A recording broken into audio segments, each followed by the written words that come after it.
আপনাদের মধ্যে যাদের যাদের কাছে কেন্দ্রীয় সরকারের জাতীয় খাদ্য সুরক্ষা প্রকল্পের রেশন কার্ড রয়েছে তাদের জন্য বড় দুঃসংবাদ। নতুন বিল আনছে মোদী সরকার। গরিবদের রেশনে এবার থাবা বসাচ্ছে কেন্দ্রীয় সরকার। পরিবার পিছু এবার কিন্তু আপনারা ৩৫ কেজির বদলে মাত্র পেয়ে যাবেন মাসে 7 কেজি চাল বা গম। বিস্তারিত জানাবো, তবে তার আগে একটা রিকোয়েস্ট আপনাদের কাছে, যদি আমাদের আপডেটগুলো আপনাদের দেখে একটু আপনারা উপকৃত হন তাহলে ফেসবুক থেকে দেখলে পেজটিকে ফলো করতে ভুলবেন না, ইউটিউব থেকে দেখলে চ্যানেলটিকে সাবস্ক্রাইব করবেন এবং শেয়ার করে দেবেন যাতে বেশি বেশি মানুষের কাছে আপডেটগুলো পৌঁছে যায়। আপনাদেরকে জানাই, জাতীয় খাদ্য সুরক্ষা আইন সংশোধন করছে মোদী সরকার। আইনের ৩ নম্বর ধারা সংশোধনের জন্যে সংসদে বিল আনছে মোদী সরকার। কমে যাবে দেশের গরিব মধ্যবিত্তদের রেশনে বরাদ্দের পরিমাণ, অনেকটাই কমছে, বিস্তারিত জানাচ্ছি। তবে আপনাদের মধ্যে যাদের যাদের কাছে কেন্দ্রীয় সরকারের অন্নদয় অন্ন যোজনা AAY ক্যাটাগরির রেশন কার্ড রয়েছে তারা কিন্তু পরিবার পিছু এখনও পর্যন্ত প্রত্যেক মাসে বিনামূল্যে ৩৫ কেজি চাল বা গম পেয়ে থাকেন। তাদের জন্যই এই দুঃসংবাদ। এবার থেকে আপনাদেরকে প্রত্যেক মাসে বিনামূল্যে ৩৫ কেজি খাদ্যশস্য দেওয়া হবে না, বরং আপনাদের এবার পরিবারের সদস্য পিছু মাথা পিছু 7 কেজি করে চাল বা গম দেওয়া হবে।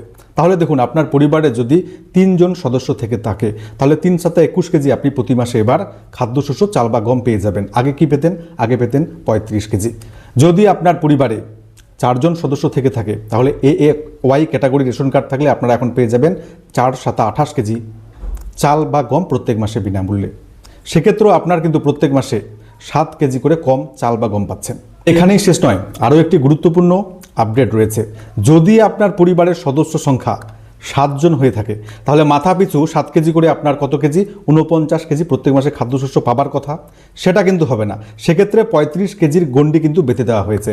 আপনার পরিবারের 6 জন হোক কিংবা 7 জন, সেক্ষেত্রে আপনি 35 কেজি চাল বা গম পাবেন, তার বেশি পাবেন না। আর যদি সদস্য সংখ্যা কম হয়, 2 জন হলে 7 করে 14 কেজি পেয়ে যাবেন। আগে যেটা পেতেন 35 কেজি। ফলে সমস্যায় পড়তে চলেছেন গরিব এবং নিম্নবিত্ত পরিবারগুলি।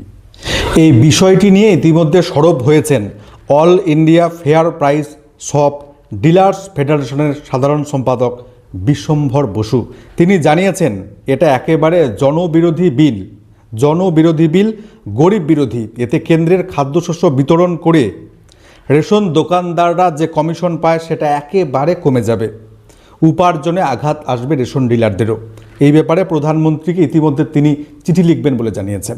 আপনাদেরকে জানিয়ে রাখি, কেন্দ্রের মোদী সরকারের এই নতুন বিল যদি পাশ হয়ে যায় তাহলে কেন্দ্রীয় সরকারের বছরে সাশ্রয় হবে 13,590 কোটি টাকা। তাই গত 10 মাস ধরে গোপন নোট চালাচালি থেকে সংসদে সংশোধনী বিল এনে অতি গরিবের বরাদ্দ কাটছাট করতে চলেছে মোদী সরকার। তবে পশ্চিমবঙ্গ সহ দেশের অন্যান্য রাজ্যের রেশন ডিলারদের জন্য কিছুটা হলেও স্বস্তির খবর।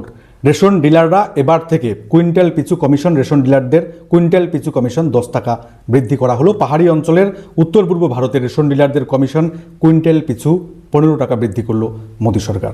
আমাদের আজকের আপডেটটি এই পর্যন্তই। দেখা হচ্ছে পরবর্তী গুরুত্বপূর্ণ আপডেটের সাথে। ধন্যবাদ।